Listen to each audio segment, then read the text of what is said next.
And from the border of liberty and prosperity, the highway to the north, this is Safety Wars for Tuesday, October 22nd, 2023. Yes, I'm sorry, 2024. What am I saying? Yes, I am sporting some more new Safety Wars gear. Looks good on the camera, I think. Anyway. As Jay Allen said this morning on the Rated R Safety Show, right? He said, I agree with him when it comes to me. I should not be the one pointing out on how to dress or people's fashions.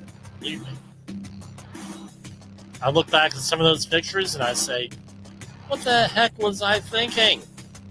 What was I thinking? So, basically, this was the conversation when I met my wife, fourth date, right? And we all get a big kick out of this. Jim, we gotta going out 3 times, right? This sort of thing. I think we're getting along well, but we have to have talk. So, okay, I have some personal questions to ask, and she says, "Are you colorblind?" I said, "No."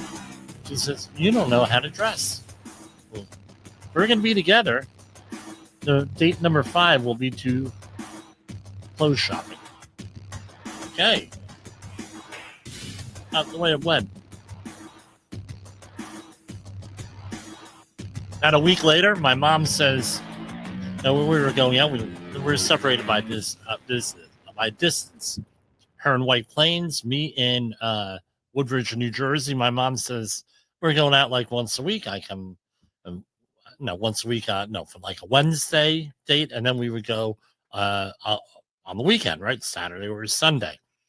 She says, boy, you're dressing a hell of a lot nicer. And I said, you couldn't tell me that 10 years ago, Mom? But what are you going to do? Time flies. Things go into the future. We have... So it'll be 1 year since my mom died next week. And, a year goes by fast. Enjoy it while you can. Just enjoy life. So I look back to the book of Ecclesiastes, and I'm going to quote scripture here, but the writer says, man is only going to live here for a short time, and man should enjoy himself. No, well, let's say women also, right? You should enjoy yourself when you can. Remember, not everything is forever here in this world. So where have I been? I've been fighting that safety war, working on some stuff. So usually Monday night, especially now that it's election season, I attend voter education meetings for one organization that I work with. I don't do politics per se anymore. People keep begging me to get involved and everything else, especially since I have this platform. And I said, look, we don't do politics here. We may report on politics, but, we don't really do politics here. I may give an opinion here. I've been, but we don't do endorsements here. I mean, so I get invited to a lot of things, a lot of, as Ronald Reagan used to call roast beef and mashed potato meetings, right? Where you hear a speaker and they give roast beef and mashed potatoes, all right? Or no, we meet in restaurants now, so we get what we want. But and that's what we do. We, I work with voter education. Last night we were talking about a friend of the program here, Alex Newman, who I was on his show about 2 years ago, going on 2 years in February, and talking about the UN meetings over in at the UN, other side of the river here from us. And he was reporting from them. He posted some interesting videos there, stuff that nobody talks about, agreements that are made. And I understand UN agreements are non-binding unless they are ratified by the United States Senate. However, there are executive agreements presidential declarations, and things that are lesser than that, that presidents have a tendency of complying with or joining in. And that's basically what Alex talks about, and what we were talking about last night. And how will that impact your vote? And this in 2 weeks from now. So I am toying with the idea of having a live broadcast. We couldn't do it on Safety FM for election night here on the streamers, YouTube, maybe another one where we talk about this stuff, probably Rumble. So we'll see how this goes as we go along and everything else. By the way, I got a phone call today from you spread some seeds out there and they come back at you. So we had a phone call today for OSHA 10-hour training for a very large organization, 10 and 30-hour training out there. And as a reminder, that's what we do. Starting next year, we're making a bigger push building that end of the training business here, and I'm working on materials for that right now. We've always done training. That's where we excel in here. And we are willing to talk and say things that nobody else does. So give us a call, 845-269-5772. If you are interested in using us for training, we do it all pretty much. We're going to go to commercial break, and I'm going to verify that we are up and running here on Safety FM, and we are going to be coming back at you because sometimes you get interference here. In the professional safety community, communication and planning are just a few keys to your program's success. The question many practitioners have is, where do I start? Dr. Jay Allen, the creator of the Safety FM platform and host of the Rated R Safety Show, has built a global foundation to help you along the way. Go to safetyfm.com and listen to some of the industry's best and most involved professionals, including Blaine Hoffman with the Safety Pro, Sam Goodman with the Hop Nerd, Sheldon Primus with the Safety Consultant, Jim Pozell with Safety Wars, Emily Elrod with Unapologetically Bold, and many others. As individuals, we can do great things, but as a team, we become amazing. Dial into safetyfm.com today and surround yourself with a powerful force of knowledge and support.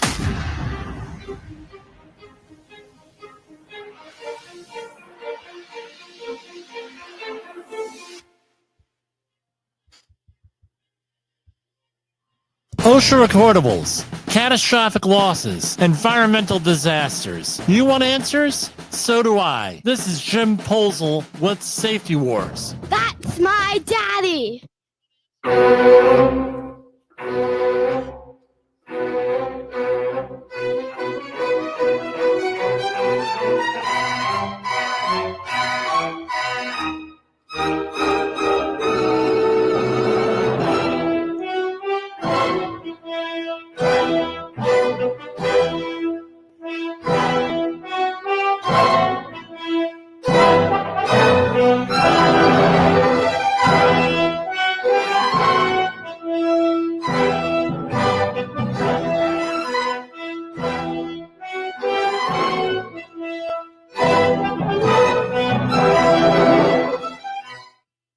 So anyway, we are going to be using, we have a lot of royalty-free music I've been working on. We're going to be integrating a lot of that in there. So all the music that we have is royalty-free. I mean, it's open source, or it's I own it one way or another. That was Antonin Dvorak Symphony Number 9. It's what a lot of people believe the theme from Jaws was inspired by. Anyway, we have, let's go over, I know we spoke about some of this stuff last week. We're going to talk about it again here in case you missed it here. So U.S. Department of Labor, this is from last Wednesday, releases a new inspection guidance to protect workers in animal slaughtering and processing industries. So what they are doing here, this is press release right off of their website. According to employer reported data, meat and poultry workers suffer serious injuries at double the rate of other workers. Data from the BLS indicate the occupational illness cases reported in the animal slaughtering and processing industry. Hold on. Are 6 times higher than average for all industries in 2022. At the same time, the rate of carpal tunnel syndrome in this industry was more than 7 times the national average. These workers also face other serious hazards such as noise, dangerous equipment and machinery. We're looking at lockout, tagout issues there. Slippery floors, hazardous chemicals, mostly disinfectants and biological and other associated things. So let me point out, my belief is that they're doing this. They're emphasizing, putting an emphasis and doing everything else here and got new guidance because of all the listeria outbreaks and the other hazards, things that we've been seeing out there. And if you like deli meats, I mean, there was a problem last month. I know guys at work were complaining at some of my jobs. They couldn't get their stuff, the normal stuff. And I mean, did you hear about this thing with waffles? Really? Listeria from waffles? Incredible. This is from going to be next week. You want to check in here. This was released yesterday. OSHA hosts a meeting on whistleblower protections, railroad workers' safety concerns with Federal Railroad Administration on October 29th.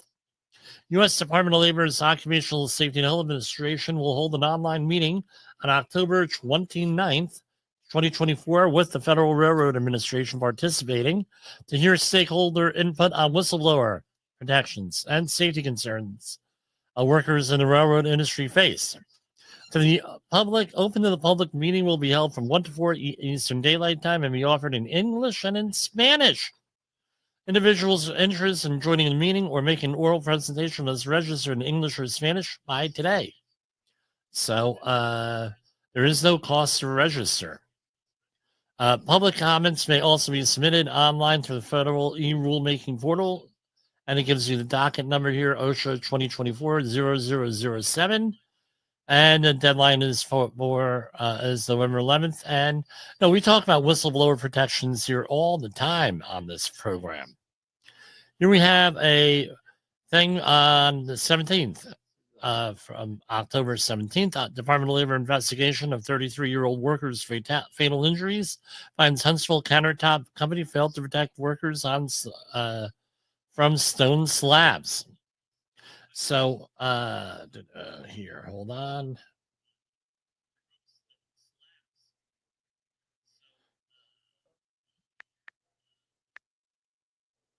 Stone so heavy they don't lie, caught in the path of a silent cry. No safety net, no guiding hand. In Huntsville's dust we make our stand.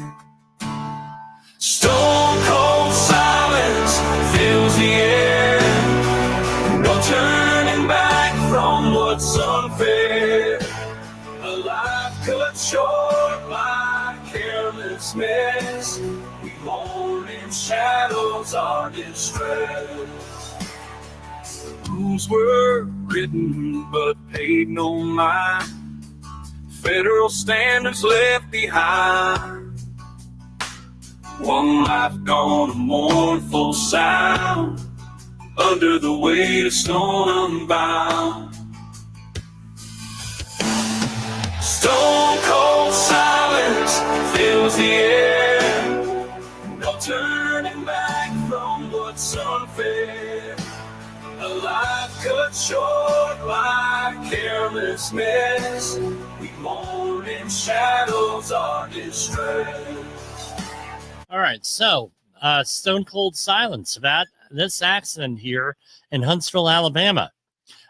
A U.S. Department of Labor Workforce Safety, Department of Labor investigation of a 33-year-old worker's fatal injuries finds Huntsville Countertop Company failed to protect employees from stone slabs.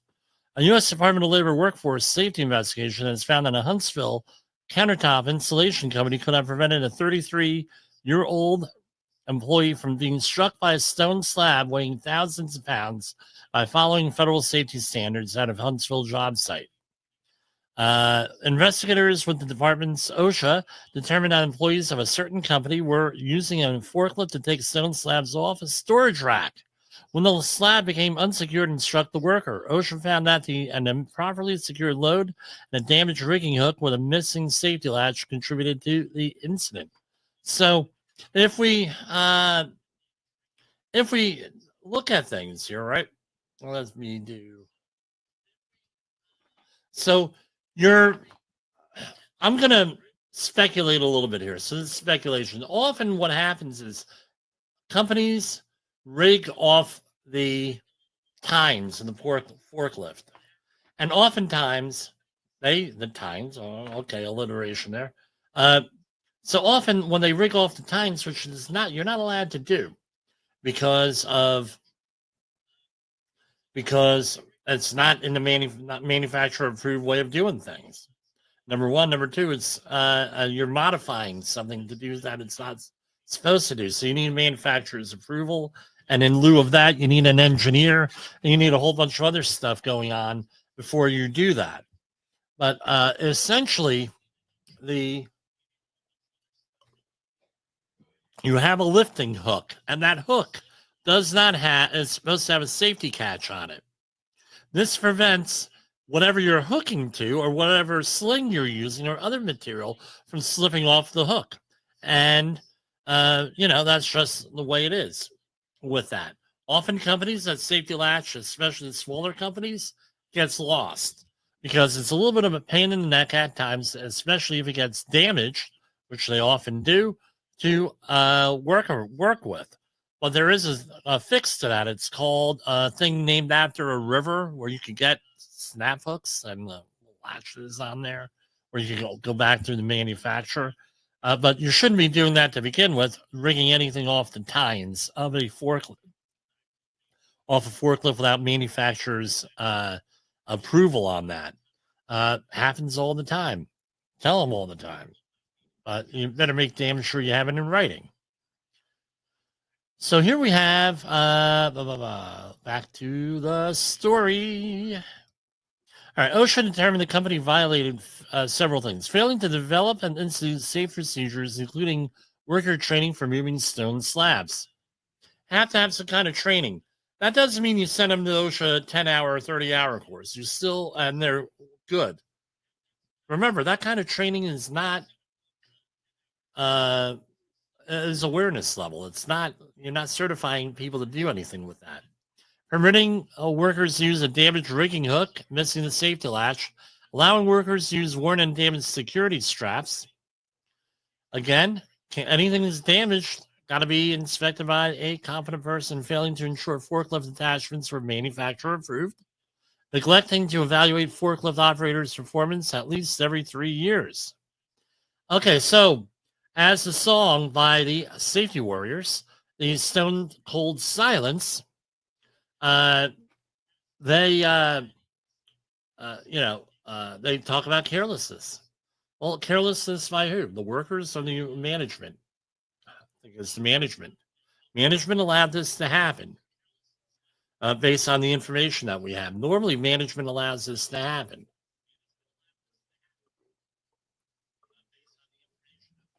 Again, I don't want to get sued here, but here we have allegedly all this stuff going on here.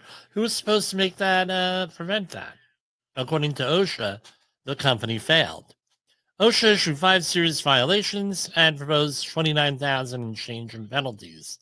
So let's go and see what we have going on here. Here we have a copy of the inspection report. And let me say this again. Everyone is innocent until proven guilty. No, we don't know all the facts or the context here or anything else. So, again, this stuff is litigated, vacated, and negotiated downward often. And, it is what it is here. They have 15 days to appeal to this. And we're going down. Let's see. Let's go. Now, this is a general duty clause violation. The OSH Act, right, of 1970, Section 5A1. The employer did not furnish employment in a place of employment which were free from recognized hazards that were likely or likely to cause the death or serious physical harm to employees. We're going to play what that means here, the general duty clause, during the next break. Throughout the plant, employees were exposed to, struck by, and crushed by hazards while moving slabs of material such as granite, marble, and quartz. So, OSHA has to do certain things, or they mention this. One, right, and this is this is how this is laid out here. So, one, hold on, let me just go over and we'll do the general duty clause thing right now, real quick. Want to avoid hefty OSHA fines and keep your team safe? Let's dive into the General Duty Clause. The General Duty Clause, Section 5A1 of the OSHA Act of 1970, is a catch-all rule to cover unregulated hazards. Employers must keep workplaces free from recognized dangers that could cause death or serious harm.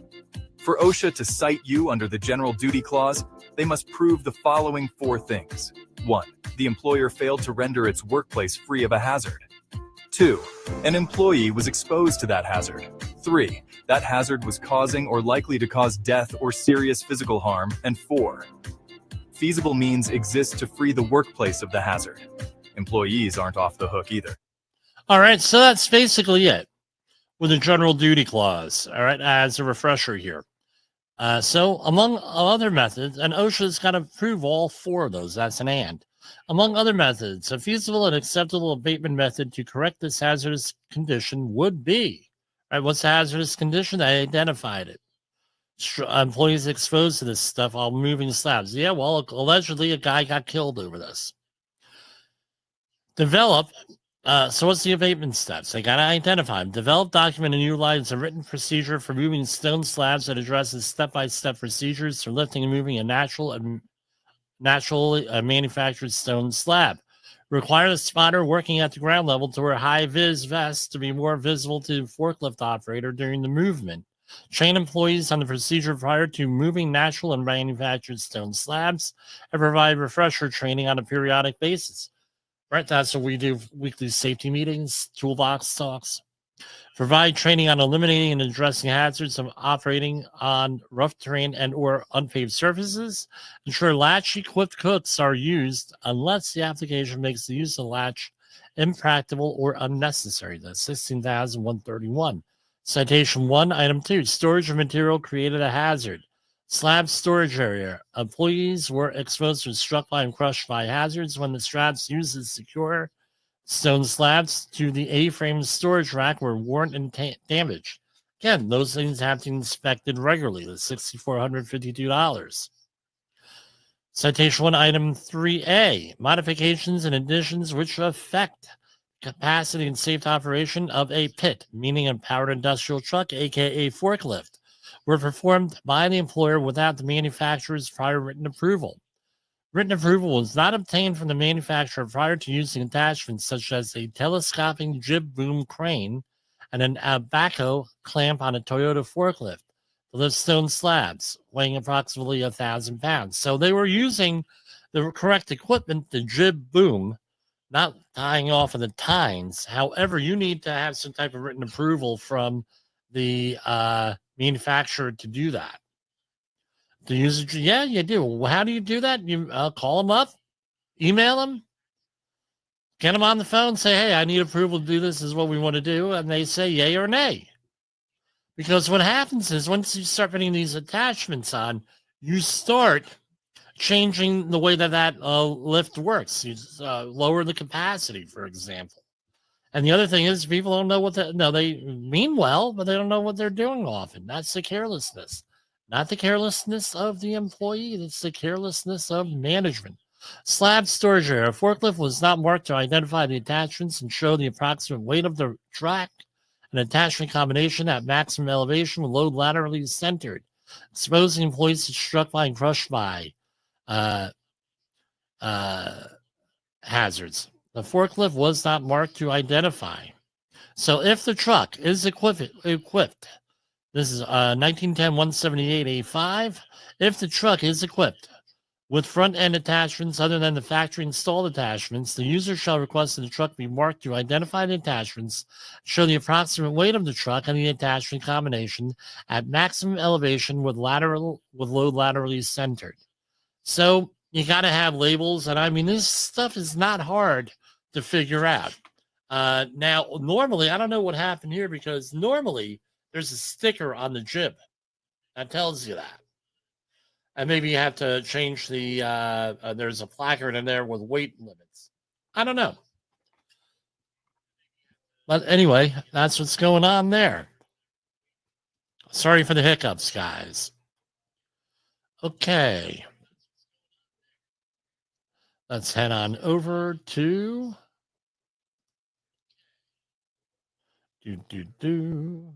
remove from the screen. All right. Let's go on over to the Department of Labor. They got a lot of stuff going on over there. Here, so let's get that up here.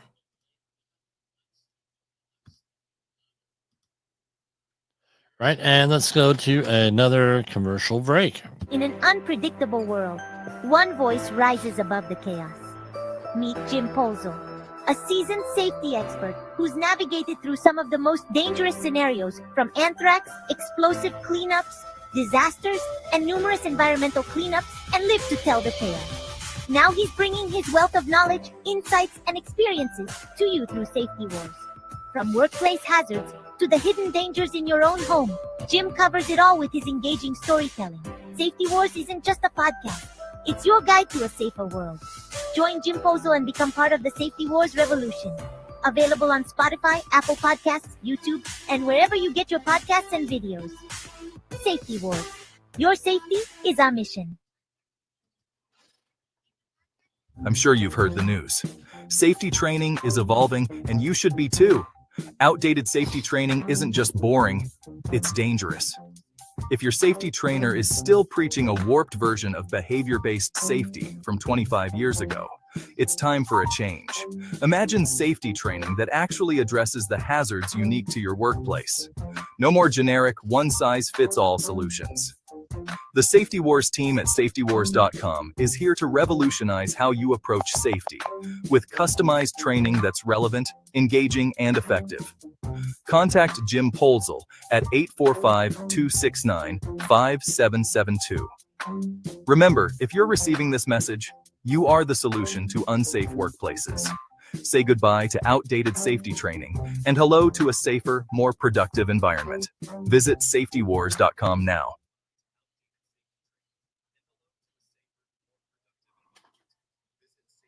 Have you listened or watched the Safety War show? It does stream live on the radio and on the streamer-emers that we have. So if you have not taken a listen to Jim Polzel and what the hell he's doing every evening with Safety Wars, I would strongly encourage you to take a view or take a listen, whichever option is available for you, and take a listen to what the hell he has going on. It's definitely, it will take some deep dives and some information that you might be interested in. Oops. Sorry, guys.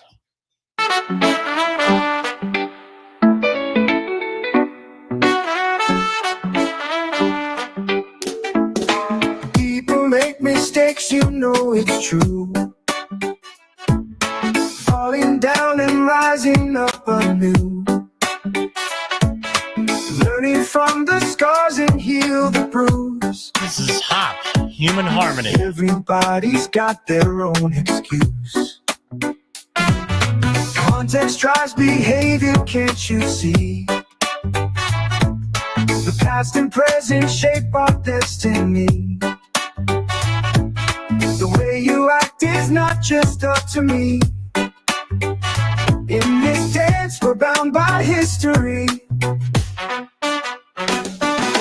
Blame fixes nothing, we're wasting time. Pointing fingers never solves a crime.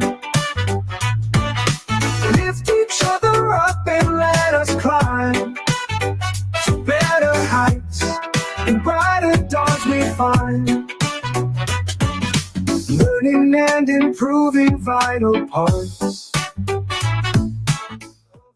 So we'll hear more of that song in the coming weeks. So, yes, all royalty free. Don't worry, Jay Allen. It's all royalty free. Federal workplace. This is from the Department of Labor. Department of Labor finds Massachusetts waterproofing contractors' safety failures led to employees crushing death. A federal workplace safety investigation has found the operator of 3 Massachusetts waterproofing contracting companies could have prevented an employee from suffering fatal injuries in February 2024 when part of the foundation broke and fell on the worker in a 5 to 6 foot deep trench beneath the foundation of a residence. The OSHA found the employer, and I won't mention on there. You can look it up for yourselves. Exposed employees to cave-in caught in between structural collapse hazards by failing to protect the trench and the building foundation against collapse. All this is supposed to be handled by the competent person here. I wonder what happened there. OSHA investigators determined the employer instructed the worker to enter an unprotected trench to prepare a foundation wall for waterproofing and dig out an area under the wall to install concrete footings. The employee should have never placed workers in this trench until the excavation of building's foundation were guarded against collapse. Workers were properly trained, water was removed from the trench, and an exit ladder was provided, said OSHA's area director James Mulligan in Braintree. This tragedy was entirely preventable. In addition, the agency found the company failed to do the following: ensure the employee in the trench should not dig beneath the unsupported foundation's wall base. Train employees to recognize and avoid cave-in and structural collapse hazards. Train employees in operating an excavator and recognizing hazards. Provide a safe means of exiting the trench and prevent the worker water from accumulating in the trench. Proposed penalties are $283,115. Now, this was a similar, if you recall, about a year ago, this was a similar situation happened at JFK Airport here in Queens, New York, where a contractor had everything shored off. I'm sorry, I'm thirsty tonight here, guys. Had everything all shored off, and they undermined the shoring, allegedly, word on the street there, and resulting in a double fatality, I believe. So, again, this is a recognized hazard. It was 86 degrees up here in New York today. It was hot. No, and I'm dehydrated. Here. So let's see what's going on here.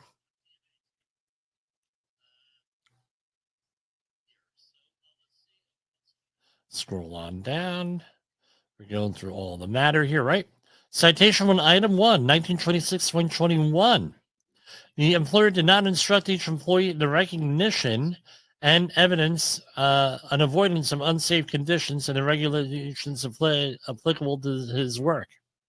So again, that's all goes part of that 1926.21. You don't hear too much about that on this show. It's not that glamorous, I guess, to make a news release. However, that's that happens here. No, I'm shocked that that's not even done more. Now, how could you prevent something like this? Safety meetings, talking to your employees prior to the start of work, getting them to sign off on paperwork to document that they've been told. This isn't to go after the employee per se. I mean, you're not going to go after the employee, but at least you have some defense. Yes, I did instruct them. That was assessed, blah, blah, blah. And that's often what is called the job hazard analysis. If you're in the Army Corps of Engineers world, or activity hazard analysis. If you're in now, they're getting into the PTP, pre-task assessment on here. Right. You have to be told what the hazards are here. Don't assume. 10,485. Again, the employer did not ensure employees are trained. Now, in the original press release, it says that he did have training or something. okay, well, was it appropriate to what they're doing? Was it adequate? Was it correct? Was it forgotten? Was it not reinforced? Was the corporate culture such that if someone did say, hey, we can't do that, the supervisor, there were repercussions? Of course, you have what is called whistleblower protections if you point things out, right? And you get retaliated against for safety issues. Citation on item 2. The employer did not instruct each employee in the recognition and avoidance of unsafe conditions. And that was another one. With that 10,485, it looks like they got a per person one here. So 29, and it's again, same one, right? Per person, 10,485, 29 CFR 1926.651 C2. A stairway, ladder, ramp, or other safe means of egress was not located in trench excavations that were 4 feet or more in depth, so as to require no more than 25 foot of lateral travel areas. Let me point this out. The employer, it says 4 feet. Can someone get hurt with a 1 foot? 6 inches? 2 foot, 3 foot? Yeah, it could happen. So you need to, deal with that. Citation on item 5. Employees were working in excavations where there was accumulated water. Right? An employee was exposed to cave-in caught in between hazards while digging a trench with water accumulating, where cave-in protection was not utilized. Citation on item 6. Protection was not provided by placing and keeping excavator or other materials or equipment at least 2 foot back from the edge of the excavation, or by using retaining devices, right? Shoring, something, whatever. So again, it has to be soil has to be a minimum 2 foot back from the soil pile. However, that may not.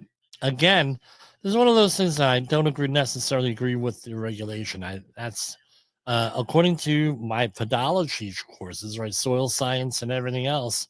The fissures before a collapse, an imminent collapse, show up about 6 foot back from the side of the excavation. So for a 10-foot excavation, 2/3 roughly. So here we have a 4-foot excavation. It should be 2/3 is over 2 foot spoil pile. My opinion, again, I don't agree with the regulation, but my way protects the worker more, not less on that. Again, 2 foot is the minimum, not what you really need to do. Again, 3 feet, 10,485. Now here is a willful here.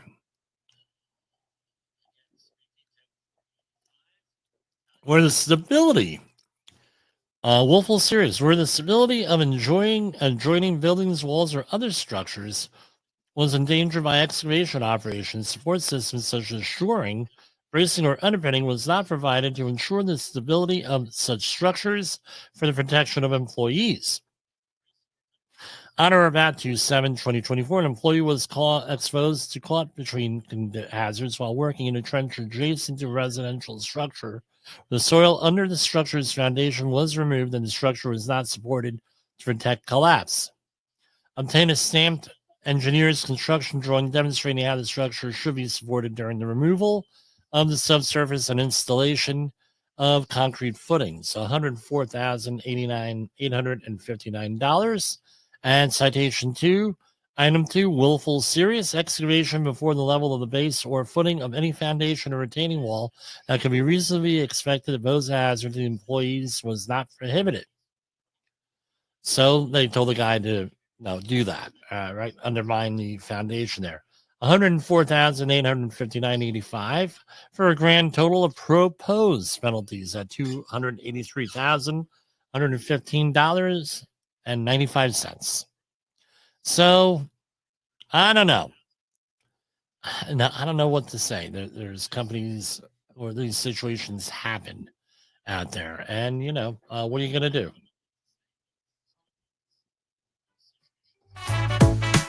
Picking up the pieces where we start. Every stumble plays its tender art. Leaders show their colors when we fall. In their hands they hold the rise or sprawl. How they lift us changes us at all. A reflection of their inner call. Blame fixes nothing, we're wasting time. Pointing. Okay, EPA, and let's go on over to EPA news here. Let's maybe I should have done share screen while the music was playing. Hold on. Okay. EPA announces partnership with Ferndale, Michigan to accelerate replacement of lead pipes. This is from today. These are coming out like these new press releases from the EPA every couple of days now. With that, because of the Get Out the Lead initiative funded by the bipartisan infrastructure law. Right. But basically, we went over lead hazards last week on the hazards of lead. Right. Science is clear. There's no safe level of lead in drinking water. Protecting children and communities from this exposure, is a priority. The Biden-Harris administration's Invest in America agenda is driving historic levels of funding to replace lead service lines. With that, and again, Michigan, according to Senator Debbie Stabenow, Michigan knows all too well the dangers of lead pipes. This critical partnership between the EPA and Ferndale will help identify and replace lead pipes so that families don't have to question whether their employed water is safe to drink. Now, this is how long coming? A lot. EPA estimates there are 9 million lead service lines still in use across the country. And again, there's information on how to apply for grants for this and other things. EPA Administrator Regan to visit Durham, North Carolina to celebrate funding for Clean School Buses agenda from Biden-Harris administration's Investing in America agenda. So there's going to have a big celebration there. Check out the press release if you're in the neighborhood. EPA secures commitment with Air Force to protect communities from PFAS concerns in Tucson drinking water. U.S. Environmental Protection Agency has determined the U.S. Air Force, with its plan of action to address per and polyfluoroalkyl substances concerns related to Tucson's drinking water, is now in compliance with the Safe Drinking Water Act. The order issued by the EPA on May 29, 2024. EPA will actively oversee actions from the Air Force to ensure communities are protected from exposure. Again, these things are very environmentally pervasive and they don't really go anywhere. And second EPA mobile water laboratory deployed to North Carolina to assist communities impacted by Hurricane Helena. The EPA mobile labs support North Carolina Department of Environmental Quality and North Carolina Department of Health and Human Services with drinking water sample analysis. I guess this is for rural areas, as it says, and in more remote parts. To date, the mobile laboratory in Asheville has tested more than 500 drinking water standards to support the North Carolina Department of Environmental Quality and North Carolina Department of Health and Human Services. And Buncombe County and the EPA remains committed to augmenting county health department and state resources to ensure communities impacted by the storm have access to needed analysis. If I had to guess, if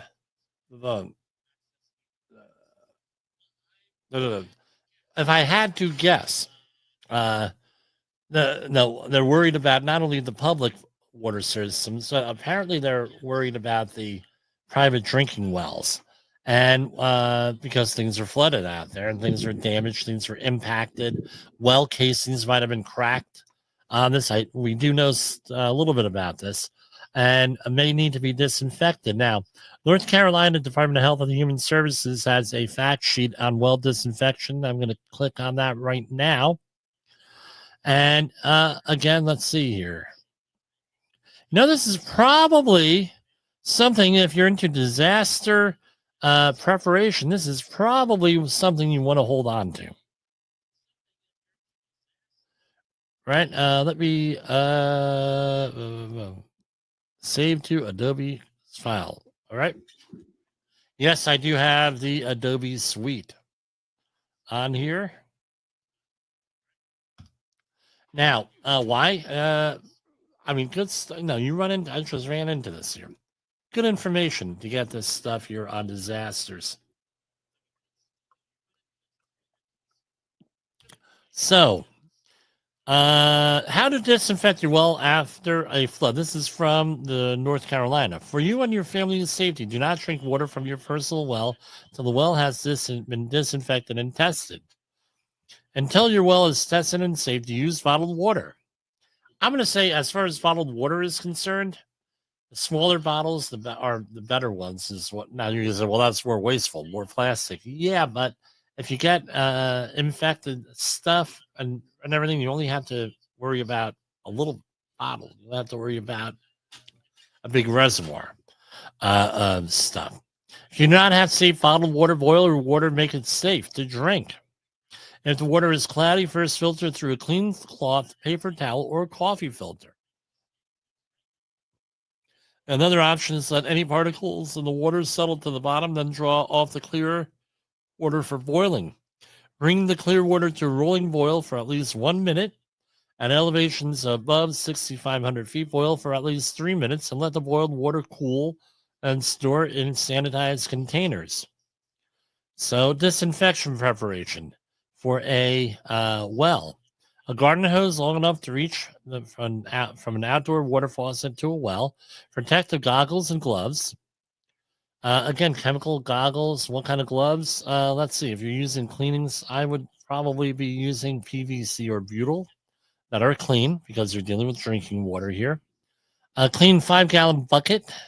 What kind of goggles? Chemical goggles. 5 gallons of water. A funnel. Unscented, meaning your bleach has to be regular bleach, not the scented lemon stuff. I know somebody who did that. They were disinfecting some water equipment and some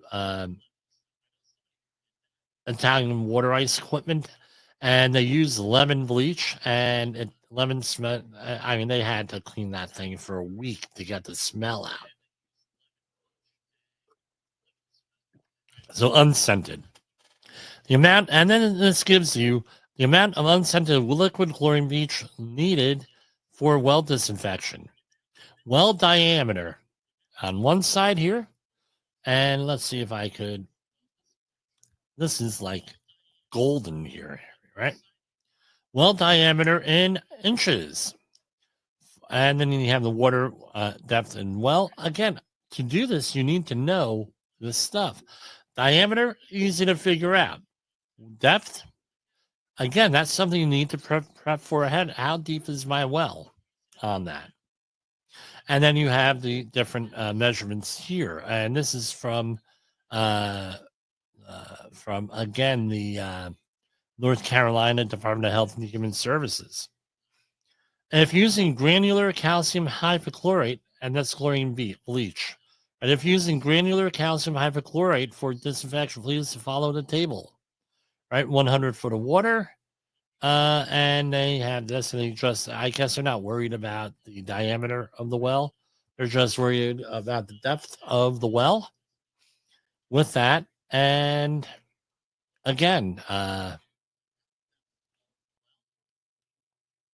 if your well is damaged, the following instructions cannot be used to disinfect the well.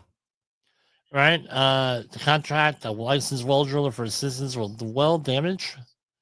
With well damage, again, again, get the flyer here. I think they mixed this order up here.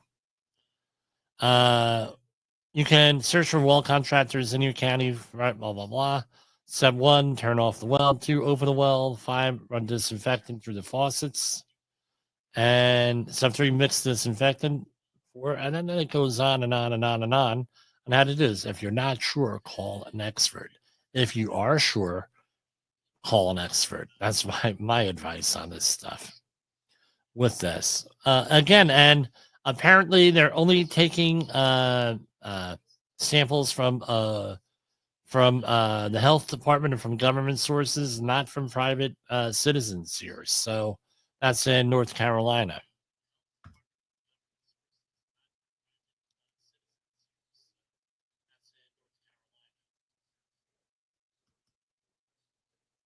Yeah, EPA begins lead cleanup at Sandusky, Braves' removal site in Michigan City.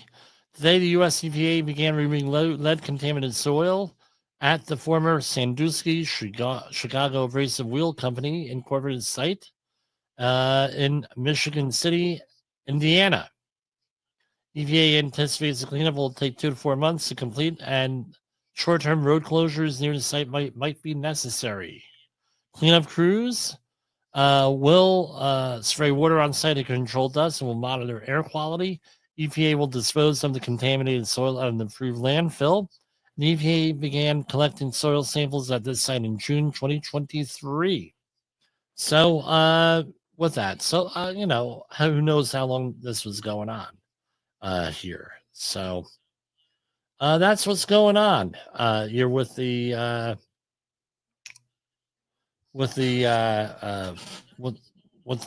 your EPA and everything else. I have an event tomorrow night. I am supplying the AV equipment for. Yes, I do events. It seems to be in our family where we do events here, and we help out there. So I will be doing an event again. If you're in the New York area, Rockland County area, go in. Let me know if you need an event. Need someone to run AV. I do it. Now this Friday, I will be giving my talk at the ASSP event here, the Professional Development Conference in Pomona, New York. Check it out. I will be doing one of the speeches on safety leadership. So we'll probably be repeating that here that night. So that's what I'm doing here. We're winding on down here, and let's go one more commercial. I ran out of material, which normally does not happen here. So we're gonna just here.